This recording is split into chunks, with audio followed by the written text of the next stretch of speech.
Mecburdu. De bakalım Umur Bey.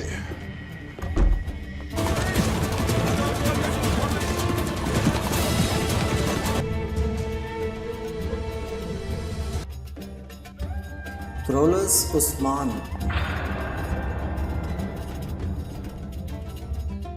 بسم اللہ الرحمن الرحیم. السلام علیکم دوستوں. شروع کرتے ہیں اللہ کے بابرکت نام سے، جس کے قبضہ قدرت میں میری جان ہے اور وہ دلوں کے بھید خوب جانتا ہے، اور جس نے ہر ذی روح کو پیدا کیا اور اس دنیا میں ایک خاص مقصد کے لیے اس کی تخلیق کی. اللہ پاک ہمیں ان کاموں کو جاں فشانی سے پورا کرنے کی توفیق دے. تو آئیے شروع کرتے ہیں. کرولس عثمان سیزن 2 قسط number 52 part number 3 serial number 265. اس سے پچھلی قسط میں ہم نے دیکھا کہ عثمان خیمے کے باہر اپنے ساتھیوں اور سپاہیوں کے ساتھ کھڑا ہوتا ہے اور گورنر کے قتل کے وقت کو یاد کر رہا ہوتا ہے، اور پھر ان کو حوصلہ دیتے ہوئے کہتا ہے، میرے سپاہیوں، میرے جنگجوؤں اور میرے بہادر بھائیوں، غلطی ہر انسان سے ہوتی ہے، لیکن یاد رکھو یہ دوبارہ نہیں ہونی چاہیے. اتنے میں ایک سپاہی گھوڑے پر آتا ہے اور عثمان کے پاس آ کر رک جاتا ہے. میرے سردار، میں نے سب قبائل کے سرداران کو آپ کا پیغام دے دیا، لیکن عمر صاحب نے بھی اپنے جرگے میں ان کو مدعو کیا ہے اور وہ سب عمر صاحب کے جرگے میں جا رہے ہیں. جس پر عثمان صاحب کچھ سوچنے لگ جاتے ہیں اور تھوڑی دیر سوچنے کے بعد کہتے ہیں، گھوڑے تیار کرو، چلو دیکھتے ہیں عمر صاحب کو کیا مسئلہ ہے. جس پر سپاہی کہتے ہیں، چلو گھوڑے نکالو، اور سب آگے بڑھ جاتے ہیں. اس کے بعد شیخ ادوالی کی درگاہ دکھائی جاتی ہے، جہاں شیخ ادوالی اپنے ایک درویش کو بلا کر کہتے ہیں، جاؤ اور عثمان صاحب اور عمر صاحب کو میرا سلام دینا، اور ان دونوں کو بلا کر لاؤ، اور ان دونوں کو اس طرح سے بلا کے لانا ہے کہ عمر صاحب کو عثمان کا اور عثمان صاحب کو عمر صاحب کا پتہ نہ چلے کہ ان دونوں کو مدعو کیا گیا ہے.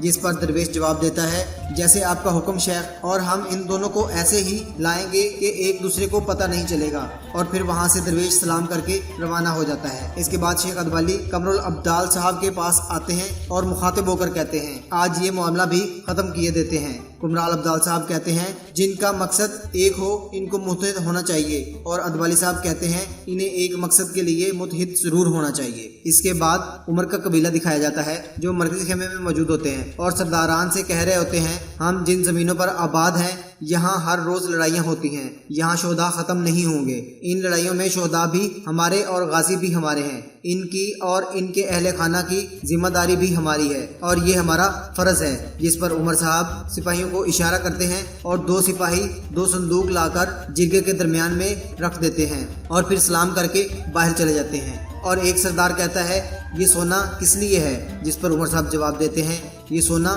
شہداء اور غازیوں کے اہل خانہ کے لیے ہے، جو یقیناً ان کا حق ہے. اگرچہ عثمان نے مجھے اس مقدس جنگ سے دور رکھا، مگر وہ مجھے اپنے بھائیوں کی مدد کرنے سے دور نہیں رکھ سکتے. کیا ایسا نہیں ہے بھائیوں؟ جس پر سرداران ایک دوسرے کو دیکھنے لگ جاتے ہیں. اور اس پر عمر صاحب کہتے ہیں، پیچھے کیوں ہٹ رہے ہو بھائیوں، یہ تمہارا حق ہے. اور پھر ایک سردار اس میں سے ایک تھیلی اٹھا لیتا ہے، جس پر سب ایک دوسرے کو دیکھنے لگ جاتے ہیں. پھر سب اس میں سے ایک ایک تھیلی اٹھا لیتے ہیں، جس پر عمر صاحب ملہن کو دیکھ کر سر ہلا دیتے ہیں. اور پھر ایک سردار کہتا ہے، عثمان صاحب آپ کی مخالفت کر کے حق بجانب تھے. جس پر وہ چونک جاتا ہے. اور ساتھ ہی دوسرا سردار کہتا ہے، نکولا سے تجارت ٹھیک نہیں ہے عمر صاحب. جس پر عمر صاحب جواب دیتے ہیں، بھائیو، عثمان صاحب غلط سمجھے تھے اور آپ لوگوں تک غلط انداز میں انفارمیشن پہنچائی گئی ہے، اور اب میں چاہتا ہوں آپ کو حقیقت سے آشنا کروایا جائے. اور اس بات میں کوئی شک نہیں کہ کزیل کا بیٹا سردار عمر کبھی غدار نہیں رہا. میرے بھائیو، ہمارے قبائل کی بہت ساری ضروریات ہیں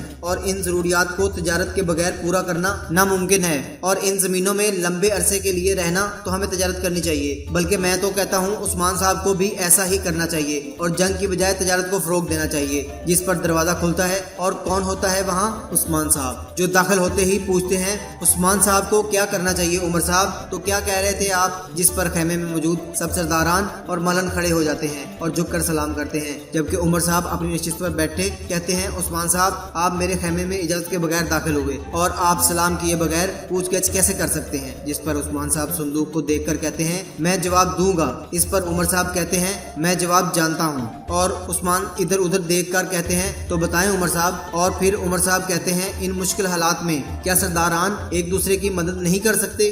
या फिर मुझे आप इससे भी महरूम रखना चाहते हैं। जिस पर उस्मान साहब आगे बढ़ते हैं और कहते हैं जंग के लिए दावत में देता हूँ और गाजियों और शोहदा का ख्याल भी मैं ही रखूंगा, और क्या आपको लगता है कोई कबीला अपने भाइयों की मदद नहीं कर सकता? जिस पर उमर साहब कहते हैं अस्तगफिरुल्लाह, ये किस किस्म के अल्फाज हैं उस्मान साहब? इस पर उस्मान साहब कहते हैं ये अर्तुगरुल गाजी के बेटे उस्मान के अल्फाज हैं। और इसके बाद उस्मान साहब उमर साहब की तरफ देखते हैं और फिर सरदारान की तरफ देखते हैं जिन्होंने सोने की थैलियां उठाई होती हैं, और फिर वो सब बारी बारी इनको संदूक में वापस रख देते हैं। जिस पर उस्मान साहब वापस उमर साहब को देखते हैं और फिर वहां से चले जाते हैं, और फिर सरदार भी बारी बारी उमर साहब को सलाम करके चले जाते हैं। इसके बाद मलहन उमर साहब को मुखातिब करके कहती है बाबा।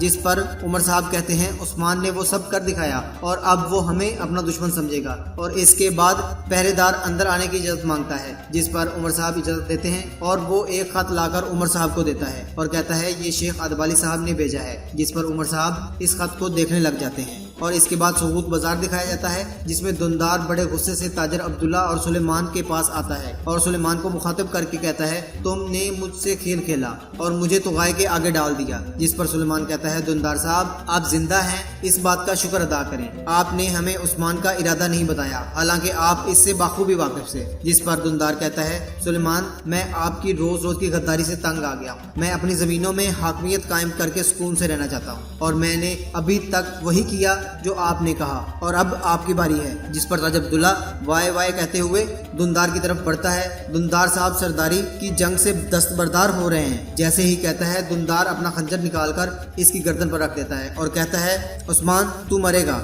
और तुम लोग भी मेरे साथ या तो मरोगे या फिर मेरे साथ ही रहोगे। जिस पर सुलेमान आगे बढ़कर कहता है हम ये बात करके मामला भी हल कर सकते हैं दुनदार साहब, और गुस्से में इंसान सिर्फ नुकसान उठाता है, सिर्फ नुकसान। हमें बताएं आप क्या चाहते हैं। इसके बाद एक सिपाही दरवाजा खोलकर अंदर आता है और कहता है शुहदा के वर्सा आपका सराय में इंतजार कर रहे हैं, और चला जाता है। और दुनदार भी अपना खंजर वापस रखते हुए कहता है मेरी तरफ से खबर का इंतजार करो, अब से ना ही नेकोला और ना ही तोगाए, हम तीनों इस मामले को देखेंगे। ये कहते हुए वहां से चला जाता है। तो अब्दुल्ला पूछता है क्या हमें इस पर यकीन करना चाहिए? जिस पर सुलेमान कहता है इस वक्त तक करना चाहिए जब तक मैं इसे मार नहीं देता, और इस वक्त तक हमें इसको भरोसा दिलाना होगा। इसके बाद बाहर दुनदार साहब को दिखाया जाता है जो उस्मान साहब को देखकर एक तरफ छुप जाते हैं। इनके जाने के बाद तो दूसरी तरफ सामने मलहन और उमर साहब को आते हुए दिखाया जाता है और इनको देखकर वो सोचने लग जाते हैं और फिर उस्मान के काफिले को देखते हैं और उमर साहब के काफिले को देखने के बाद वहां से चले जाते हैं। इससे अगले सीन में शेख अदबाली को दिखाया जाता है जो खाने की मेज पर किसी का इंतजार कर रहे होते हैं। इतने में उस्मान साहब को दिखाया जाता है जो बिस्मिल्लाहिर्रहमानिर्रहीम पढ़कर अंदर दाखिल होते हैं और शेख साहब को सलाम बुलाकर आगे बढ़ जाते हैं। जिस पर अदबाली साहब कहते हैं उस्मान साहब आपने हमें शरफ बख्शा। जिस पर उस्मान साहब कहते हैं अस्तगफिरुल्लाह शेख साहब आपने मुझे बुलाया, मैंने आपके हुक्म की तामील की। जिस पर अदबाली साहब बिस्मिल्लाह पढ़कर एक तरफ बैठ जाते हैं और साथ ही उस्मान साहब भी बैठ जाते हैं और शेख साहब कहते हैं अल्लाह हमारे शोहदा पर अपनी रहमत फरमाए और इनके दर्जात बुलंद करे। जिस पर उस्मान साहब कहते हैं आमीन मेरे शेख, आलमी इस्लाम तकसीम हो रहा है और इसको दरपेश मसाइल के बारे में हमने बात की और हमने देखा अब तुर्कमान सरदारान भी अपनी अपनी राह पर चल रहे हैं। और इसके बाद उमर साहब दाखिल होते हैं तो इनको देखकर उस्मान हैरान हो जाते हैं और इनकी तरफ देखने लग जाते हैं। जिस पर शेख साहब इनको सलाम बुलाते हैं और कहते हैं उमर साहब आपने यहाँ आकर हमें शरफ बख्शा। जिस पर उमर साहब कहते हैं आपने यहाँ बुलाया, आपका शुक्रिया मेरे शेख। और उमर साहब और उस्मान साहब एक दूसरे को देख रहे होते हैं और शेख साहब इनको बैठने का कहते हैं। जिस पर वो उस्मान साहब के सामने आकर बैठ जाते हैं। जिसके बाद शेख साहब एक रोटी का टुकड़ा काट कर दोनों की तरफ बिस्मिल्लाह पढ़कर बढ़ाते हैं। जिस पर दोनों बिस्मिल्लाह पढ़कर इसको पकड़ लेते हैं और शेख साहब एक बर्तन खोलकर खुद भी बिस्मिल्लाहिर्रहमानिर्रहीम पढ़कर खाना शुरू कर देते हैं और इस पर उस्मान और उमर भी खाना शुरू कर देते हैं। और शेख साहब मुखातिब होकर कहते हैं अगर तुर्कमान सरदार आपस में लड़ने की बजाय मंगोलों और रूमियों के खिलाफ मुत्तहिद होते हैं तो क्या उमर साहब आप बाज़ंतीन हिजरत करेंगे?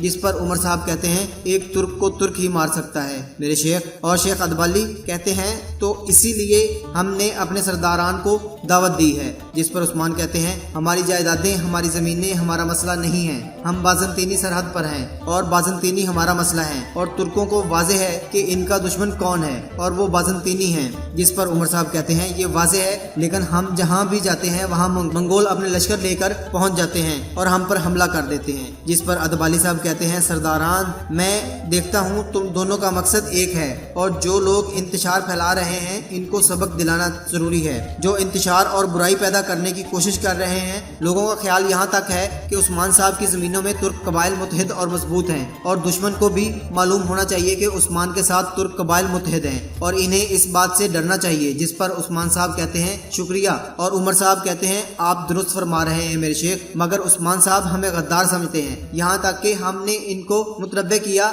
जिस गद्दार की इन्हें तलाश है इसको अपने करीबी साथियों में तलाश करें मेरे शेख। जिस पर उस्मान साहब कहते हैं रुक जाएं, आप शेख साहब के सामने हैं और आप साफ साफ बताएं वो गद्दार कौन है जो आपसे ज्यादा मेरे करीब है। जिस पर शेख साहब कहते हैं उमर साहब अगर आपके इल्म में है तो वाजे करें और उस्मान साहब को इसके बारे में बताएं ताकि वो आप पर गद्दारी का इल्जाम न लगाएं और आपको कसूरवार न ठहराएं। इस पर उमर साहब एक अंगूठी निकालकर उस्मान साहब के सामने रख देते हैं। उस्मान साहब की तरफ बढ़ाते हुए कहते हैं ये इसी गद्दार की है जिसने कुम्हार को कत्ल किया था। इस अंगूठी में मौजूद नक्काशी जाहिर करती है वो आपका बहुत करीबी है। उस्मान साहब इस पर वो अंगूठी पकड़ने लगते हैं और रुक जाते हैं, फिर कहते हैं मेरे शेख, और ये कहकर खड़े हो जाते हैं और आगे बढ़कर अंगूठी पकड़कर इसे सामने करके कुछ सोचने के बाद कहते हैं आह दुमदार चचा।